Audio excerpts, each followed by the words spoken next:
हाँ जी स्टूडेंट्स, हाँ जी good morning to all. मैं शिवम अरोड़ा फिर आज सामने आपके हाजिर हूँ। और जैसे हमने ऊपर चाणक्य सीरीज शुरू करी हुई है तो आज उसका थर्ड वीडियो अपलोड होगा। और आज का वीडियो में आपको मैं डायमेंशनल फॉर्मूले के ऊपर दो तरह के न्यूमेरिकल्स करवाऊंगा स्टूडेंट्स। एक हम करेंगे होमोजेनिटी वाला और एक हम लोग करेंगे check the correctness of the relation. तो स्टूडेंट्स के बड़े मैसेज आ रहे थे सर कि न्यूमेरिकल्स थोड़े से एनसीईआरटी वाले भी करवा दिया करो ताकि एग्जाम में हमको एनसीईआरटी में भी प्रॉब्लम ना आए। तो काफी मेहनत करने के बाद मैंने कुछ एनसीईआरटी के भी न्यूमेरिकल्स आपके लिए निकाले हैं। और स्टूडेंट्स आज हम एनसीईआरटी वाले भी डिस्कस करेंगे और कई मेरे पास पुराने जेईई के पेपर्स में जो न्यूमेरिकल्स कुछ तरह के आए हुए थे मैं वो भी डिस्कस करूंगा। तो student without wasting your time हम लोग शुरू करते हैं आज का वीडियो। तो देखिए आज के टॉपिक का हेडिंग लगा लीजिए। सबसे पहले आज का टॉपिक हमारा सबसे पहला हमारे पास जो टॉपिक है उसका नाम है करेक्टनेस ऑफ डायमेंशनल फार्मूलास। बच्चे आप लोगों ने कई फार्मूलेस पढ़े होंगे, टाइम पीरियड का आपने फार्मूला पढ़ा होगा, आपने केमिस्ट्री में डी ब्रोगली रिलेशन पढ़ा होगा। बट आज मैं आपको ये प्रूव करके बताऊंगा कि वो रिलेशन डायमेंशनली भी इक्वल है। कुछ गलत नहीं है उनमें, अप्रोक्सीमेशन नहीं है। डी ब्रोगली ने गलत कुछ नहीं करवाया आपको, ठीक करवाया है आपको सब कुछ, ठीक है। तो देखिए हमारे पास पहला एक न्यूमेरिकल, एक बड़ा सिंपल सा न्यूमेरिकल है, proof dimensionally correctness of equation. और ये इक्वेशन बड़ा सिंपल से शुरू करने जा रहा हूं स्टूडेंट्स। तो देखिए कुछ तो याद आ रहा है, ये हमने कहीं ना कहीं पढ़ रखा है, 9th क्लास में पढ़ रखा है सिंपल पेंडुलम का ये रिलेशन। कई बुक्स में आपने अपने जो एडवांस लेवल का पढ़ रहे होंगे बच्चे तो उन्होंने तो ये पढ़ा होगा, जरूर पढ़ा होगा। जो नहीं, जिन्होंने नहीं पढ़ा है, जो सिर्फ बोर्ड के लिए पढ़ रहे हैं, तो उनकी सहूलियत के लिए बता दूं कि ये हमारे पास time period of the simple pendulum का रिलेशन होता है। तो आज हम इसको डायमेंशनली प्रूव करेंगे। इसमें क्या दिया है हमको, 3 नंबर का एग्जाम में आता है, बोर्ड की बात कर रहा हूँ, स्कूल बोर्ड की बात कर रहा हूँ। तो इसमें है क्या, ये है टी, ये है एल और ये है जी और ये है 2 पाई। तो देखिए students starting from the base given क्या होगा, जैसे आपको क्वेश्चन आएगा ये स्टेटमेंट होगा और साथ में दिया होगा कि टी क्या है भाई, टी आप लोगों के पास है time period, length of the string, और जी क्या है एक्सेलरेशन ड्यू टू ग्रेविटी। देखो भाई बच्चे सीधा left hand side right hand side शुरू कर देते हैं हमेशा, टीचर्स भी करवाते हैं। बट आपको सबसे पहले एक फंडा रखना है कि जो भी आपको टर्म्स दे रखी है ना उनका डायमेंशनल फॉर्मूला लिख लेना है साइड पे, या साथ में क्वेश्चन में लिखो तो गलत नहीं करेगा। सबसे पहले देखिए ये 2 पाई है, ये एक डायमेंशनलेस क्वांटिटी, इसमें इसका कोई भी डायमेंशन नहीं होता क्योंकि पाई का कोई भी डायमेंशन नहीं होता क्योंकि वो एंगल है। और 2 तो वैसे ही इंटीजर है, उसका भी कोई डायमेंशन नहीं होगा। क्योंकि पहली वीडियो में मैंने बताया था आप लोगों को चाणक्य सीरीज की पहले लेक्चर में कि हमारे पास कोई भी फिजिकल क्वांटिटीज के डायमेंशन होते हैं और 2 और पाई फिजिकल क्वांटिटीज नहीं है, ये एक डेराइव सिस्टम है। तो देखिए स्टूडेंट्स सबसे पहले इसका डायमेंशनल फॉर्मूला लिख लेते हैं। टाइम का डायमेंशनल फॉर्मूला क्या होता है, बड़ा है सभी ने, m0 l0 t1। याद आ रहा है, कुछ तो याद आ रहा है, याद करा करो तभी कुछ बनेगा। अगर नॉन मेडिकल रख लिया है तो भाई पढ़ो, m0 l1 t0 लेंथ का लिख दिया और ग्रेविटी का एक्सेलरेशन ड्यू टू ग्रेविटी लिख रखा है। तो एक्सेलरेशन क्या होता है भाई मेरे पास, एक्सेलरेशन का मेरे पास होता है m0 l1 t-2। ये डायमेंशनल फॉर्मूले पढ़िए। अगर कोई आज मेरी वीडियो देख रहा है तो डायमेंशनल फॉर्मूले पढ़ने के लिए आप मेरा फर्स्ट लेक्चर देख सकते हैं, उसमें मैंने प्रॉपर समझा भी रखा। तो ये डायमेंशनल फॉर्मूले मैंने लिख दिया। अब मैं शुरू करूंगा अपने तरीके से कि लेफ्ट हैंड साइड पे क्या है भाई, मुझे डायमेंशनली प्रूव करना है ना। तो डायमेंशनली प्रूव मैं कैसे करूंगा, लेफ्ट हैंड साइड में मेरे पास क्या है टाइम, तो टाइम का डायमेंशनल फार्मूला लिख रखा है m0 l0 t1 अब राइट हैंड साइड पे क्या है स्टूडेंट, राइट हैंड साइड पे हमारे पास है root of l by g, root of l by g। तो l का क्या होता है, l का हमारे पास लेंथ का होता है l, और ग्रेविटी का हमने लिख रखा है बेटा, उसका क्या होता है l t-2। ब्रैकेट्स डालनी मत भूलना, नहीं तो टीचर बहुत तेज लोग होते हैं, नंबर नहीं छोड़ेंगे, समझ गए, नंबर काट लेंगे।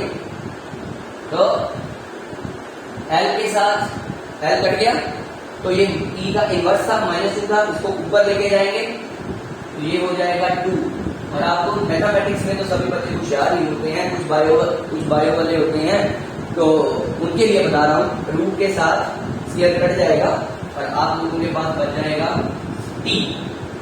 तो t को हम लोग कैसे लिख सकते हैं, m0 l0 t1। तो देख लो m0 l0 t1, m0 l0 t1, तो डायमेंशनल इक्वल हो गए। तो यहां से वो बच्चों वाली बात, left hand side equal to right hand side. चलो क्वेश्चन हो गया, 3 नंबर पॉकेट में, क्या बात है सर।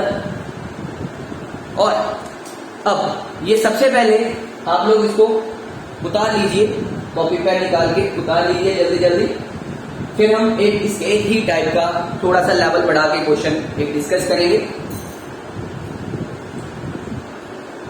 और फिर कैसा चल रहा है कोरोना काल, घर में बड़ा डिफिकल्ट हो रहा होगा, है सर क्यों दुखती रख के हाथ रख रहे हो, दुखती रख के हाथ ही रख रहा। ये एक बड़ा ऐसा पीरियड है जिसमें आप लोग घर पे रहेंगे तो सेफ रहेंगे, तो पढ़ाई का तो हम करवा ही रहे हैं, टेंशन नहीं लेना है पढ़ाई का, ठीक है। चलो हम लोग आगे चलेंगे। अब नेक्स्ट क्वेश्चन हमारे पास आ रहा है,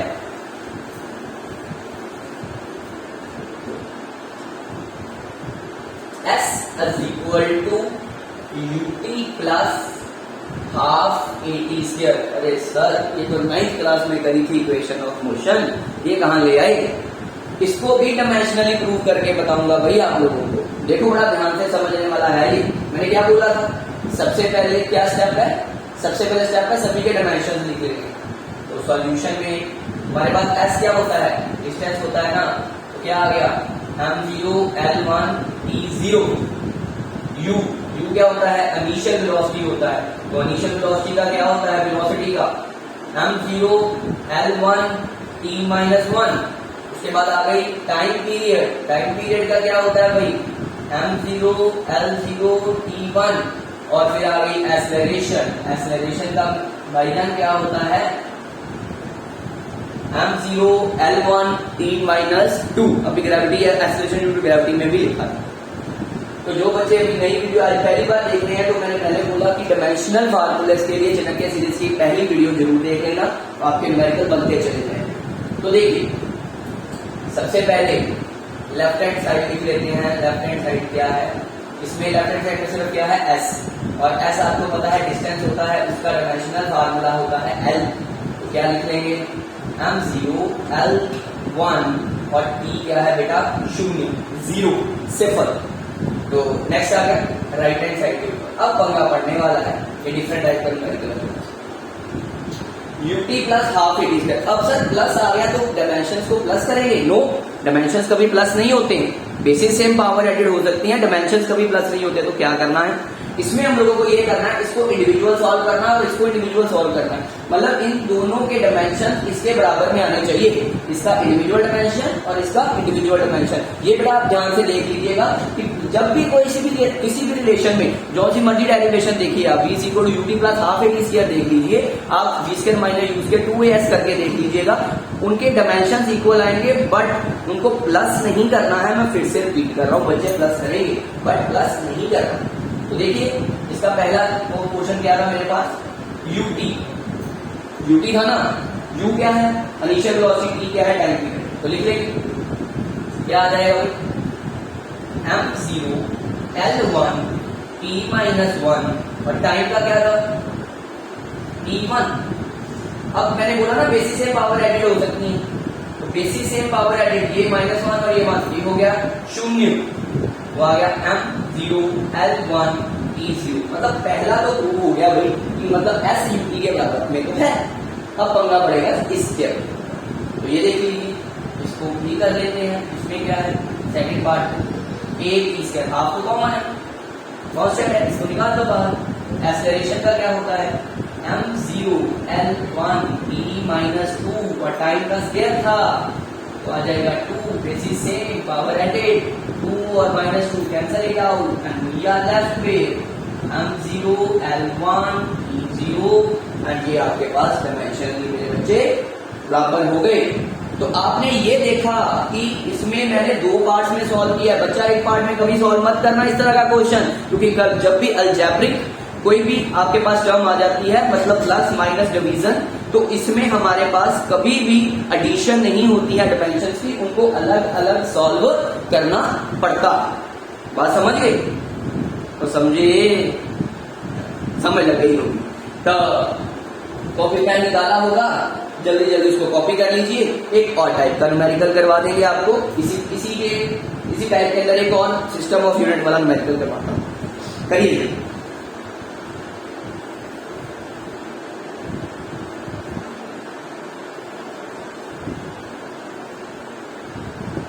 कैसा चल रहा है फिजिक्स, हेल्पफुल, डिफिकल्ट कि कैसा है?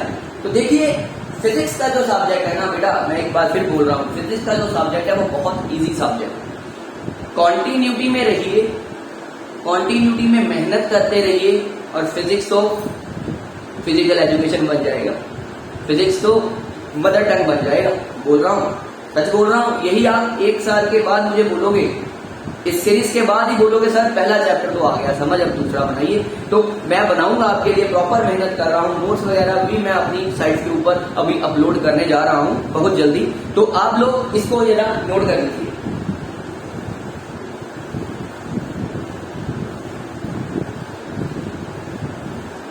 टेक्निकल टीम जो है वो वर्क कर रही है, जल्दी ही काम बन जाएगा।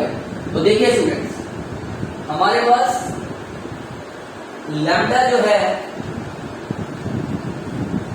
Is equal to h upon mv, lambda is equal to h upon mv। ये आपने देखा होगा यार कहीं पे, ये आपने लेसन में पढ़ा होगा। इसको बोलते हैं डी ब्रोगली रिलेशन। क्या बोलते हैं? De Broglie relation. बच्चे मैक्सिमम प्रॉब्लम आती है इसके डायमेंशनल फॉर्मूला निकालने में। अब h क्या है? h for head, h for horse, no, h is Planck constant. h क्या है? Planck constant, h is Planck constant. Maximum बच्चे को पेपर में प्लैंक कांस्टेंट आया होगा डायमेंशनल फॉर्मूला, ये बहुत सारे टीचर्स डालते हैं। इसका डायमेंशनल फॉर्मूला क्या बनता है? सबसे पहले तो चिंता की बात तो ये है, देखिए एक सिंपल सा रिलेशन है, E is equal to h nu. ये होता है एनर्जी ऑफ फोटोन, केमिस्ट्री में पढ़ा होगा आप लोगों ने। E is equal to h nu. H इसमें प्लैंक कांस्टेंट होता है, न्यू आपके पास फ्रीक्वेंसी होता है और ये होता है एनर्जी। यहां से इसका डायमेंशन निकालना बहुत इजी रहेगा। H is equal to E upon nu. Energy और वर्क डन दोनों बराबर में होते हैं। वर्क डन किसके बराबर में होता है? Force into displacement upon frequency. बन गया। फोर्स का डायमेंशनल फॉर्मूला क्या है? मास इनटू एक्सेलरेशन करके हम इसको डिराइव कर सकते हैं, तो आ जाएगा m1 l1 t-2। डिस्टेंस और डिस्प्लेसमेंट का क्या होता है स्टूडेंट हमारे पास? l, और इस फ्रीक्वेंसी का किसके बराबर में होती है? आप लोगों ने 9th क्लास में साउंड वाले चैप्टर में फ्रीक्वेंसी पढ़ी है, 1 बाय टाइम पीरियड होता है। तो 1 बाय टाइम पीरियड मतलब T इनवर्स, T इनवर्स। तो बच्चे अब देखिए क्या करेंगे इसमें। अब हम लोग क्या करने जा रहे हैं? इसका डायमेंशनल फॉर्मूला बनाने जा रहे हैं। देखिए इसको T को ऊपर लेके जाओगे आप, क्योंकि मैंने डायमेंशनल फॉर्मूला भी आपको इसी में करवा दिया कि ताकि जो स्टूडेंट जो भी नए ज्वाइन हुए हैं उनको कोई प्रॉब्लम ना आए, उनको ये न्यूमेरिकल बन जाएगा आराम से। जो ऊपर जाएगा तो पॉजिटिव हो जाएगा। तो अब बेसिस से पावर एडेड वाला फंडा लगाएंगे। m1 l1 t-1 और यहाँ पर एक L और था, ये t माइनस वन को आया -2 प्लस 1, तो यहाँ से 1 और 1 कितने हो गए, 2 हो गए। तो इसका डायमेंशन फॉर्मूला मैं सिंपली लिख लेता हूँ, ये मेरे पास बन जाएगा, ये मेरे पास बेटा आ जाएगा m1 L2 t माइनस 1, क्या बन जाएगा m1 L2 t माइनस 1। यहां तक कोई तंगी है तो बेटा बताइए आप, यहां तक कोई तंगी बन गया। चलो अब इसका डायमेंशन फॉर्मूला साइड पे लिखिए, वही चक्कर चलेंगे सारे सर कैसे करना है। तो इसका सबसे पहले सॉल्यूशन में डायमेंशनल फॉर्मूला लैम्डा वेवलेंथ होता है, इसका लेंथ आ जाएगा, प्लैंक कांस्टेंट का बच्चे अभी मैंने निकाल के बताया आपको m1 L2 t माइनस 1, मास का आपके पास होता है m, और जो ये वेलोसिटी है इसका होता है, वेलोसिटी का डायमेंशनल फॉर्मूला आप लोगों के पास होता है m0 L1 t माइनस 1। तो देखिए लेफ्ट हैंड साइड पे बात करेंगे, सबसे पहले वेवलेंथ लैम्डा, इसके वेवलेंथ हमारे पास यूनिट होते हैं लेंथ के, तो आ गया m0 L1 t0, m0 L1 t0। अब लेफ्ट हैंड साइड पर तो लिख लिया, अब राइट हैंड साइड पर करते हैं। राइट हैंड साइड में क्या है, प्लैंक कांस्टेंट, प्लैंक कांस्टेंट का क्या लिखा था m1 L2 t minus 1 upon mass का क्या है बच्चा हमारे पास m1, वेलोसिटी का कितना है, वेलोसिटी का हमारे पास कितना है L t minus 1, L t minus 1। अब देखिए इसको ऊपर ले जाएंगे दोनों को, डिनोमिनेटर में लिखा उसको आ जाएगा m1 L2 t माइनस 1, ये m1 ऊपर जाएगा तो -1, ये आ जाएगा L माइनस 1 t1। अब देखिए भाई क्या करेंगे, अब बेसिस सेम पावर एडेड वाला फंडा चलेगा, बेस m और m के सेम है, ये हो गया 0। अब ये -1 है और ये 2 है, तो ये 2 माइनस 1 कितना हो गया L1, ये -1 है और ये 1 है, t का कितना हो गया 0 0 सिफर। तो देख लीजिए लेफ्ट हैंड साइड किसके बराबर में आ रही है, राइट हैंड साइड के बराबर में आ रही है स्टूडेंट्स। लेफ्ट हैंड साइड किसके बराबर में आ रही है, राइट हैंड साइड के बराबर में आ रही है। तो लिखेंगे left hand side equal to right hand side.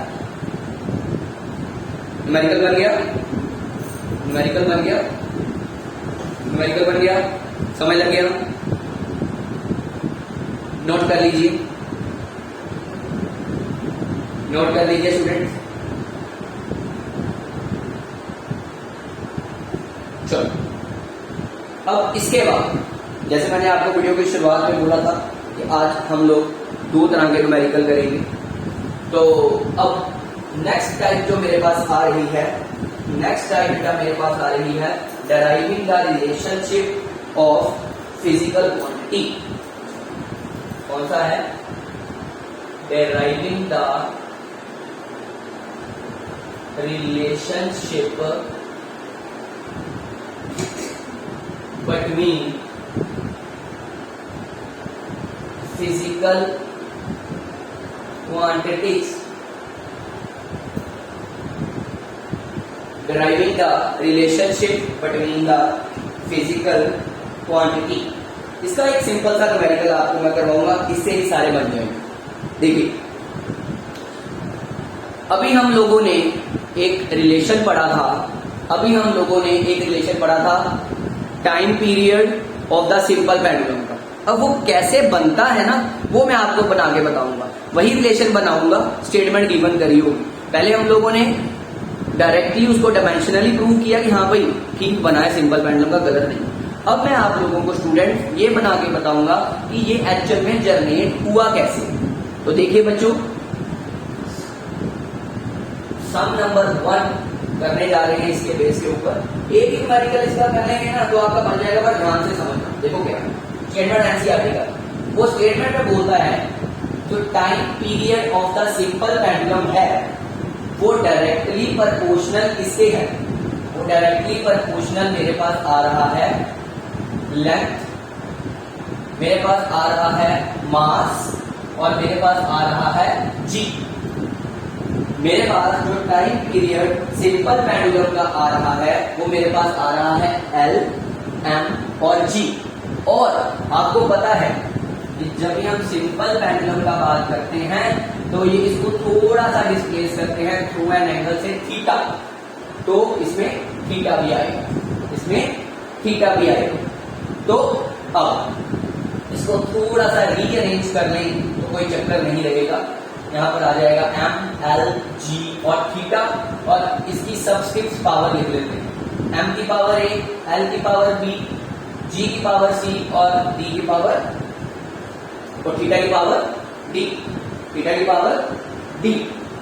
अब प्रोपोर्शनैलिटी का साइन खत्म करेंगे तो आ जाएगा एक स्ट्रिंग कांस्टेंट T, ये आ जाएगा M की पावर A, L की पावर B, G की पावर C और थीटा की पावर D।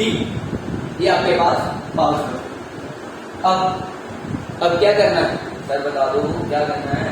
अब क्या करना है, इसमें सबसे पहले कैसे करना है, सोल्यूशन शुरू करेंगे। सोल्यूशन शुरू होगा यहां से, सबसे पहले सभी के डायमेंशन लिखो, ये टाइम है ना, M0, L0, T1 मास के क्या आ जाएंगे, M1, L0, T0 लेंथ के क्या आ जाएंगे,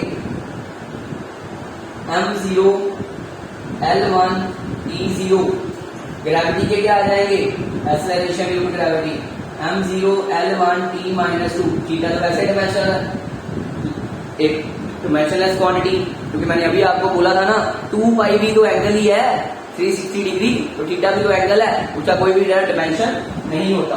तो थीटा क्या होता है, एक डायमेंशनलेस क्वांटिटी है आपको, डायमेंशनलेस क्वांटिटी। अब डायमेंशन पुट करते हैं इसमें, E का क्या आ जाएगा भाई, इसमें M0, L0, T1 equal to K।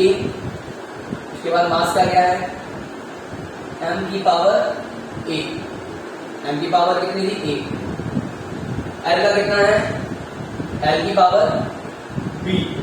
G का कितना है, L T-2 की पावर C, -2 की पावर C। अब सभी चीजों को खोल के लिख दीजिए, M की पावर A, M की पावर, L की पावर B, हमारे पास यहां पर क्या आ जाएगा, L की पावर C, और यहां पर आ जाएगा T की पावर -2C। अब मैंने इनको सिर्फ ओपन करके लिख दिया। अब मैं क्या करूंगा, इनको बेसिस से पावर एडेड करूंगा। देखिए M की power A, basis in power added, L की पावर B प्लस C और T की पावर -2C, T की पावर -2C। अब मेरे पास क्या बचा भाई, अब मैंने इनको कंपेयर करना है, L को M को M के साथ, L को L के साथ और T को T के साथ। तो जब बच्चे मैं इसको कंपेयर करूंगा तो डायमेंशन, ये डायमेंशनलेस का मैं रब कर रहा हूं।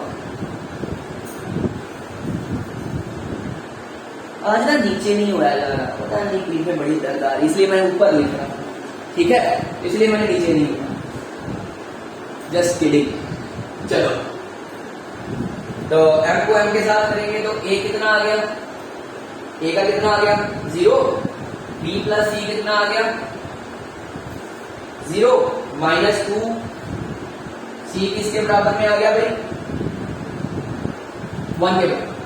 अब देखिए बेटा, A का तो सीधा ही 0 आ रहा है, B प्लस C 0 है, यहां से C कितना आ जाएगा -1/2, और यही C का उठा के इधर पुट कर दीजिए आप,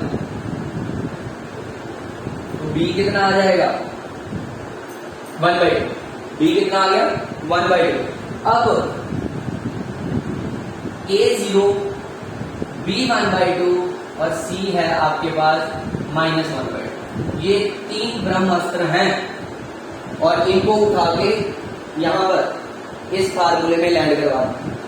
तो T किसके बराबर में आ गया K, M का पावर कितना था 0, एल का पावर कितना था 1/2 और जी का वैल्यू था -1/2 और ये थीटा बचा रहा तो डायमेंशन ऐसा इसका कोई काम नहीं है।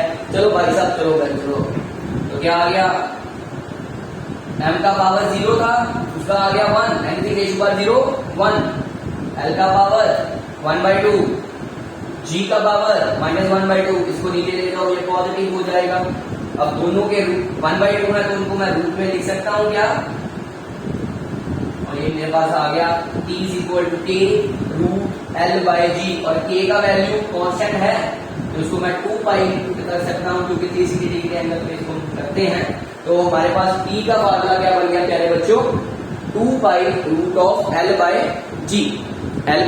l/g। तो होप सो कि आपको ये न्यूमेरिकल समझ आ गया होगा। इसी तरह के कई न्यूमेरिकल्स हम लोग अगली क्लासेस में डिस्कस करेंगे। अगर कोई डाउट होगा तो प्लीज कमेंट सेक्शन में आप लोग अपना डाउट सेंड करिए, क्लास में मैं आपको वही क्वेश्चन आपका डिस्कस करूंगा। So thank you so much और जय हिंद जय भारत।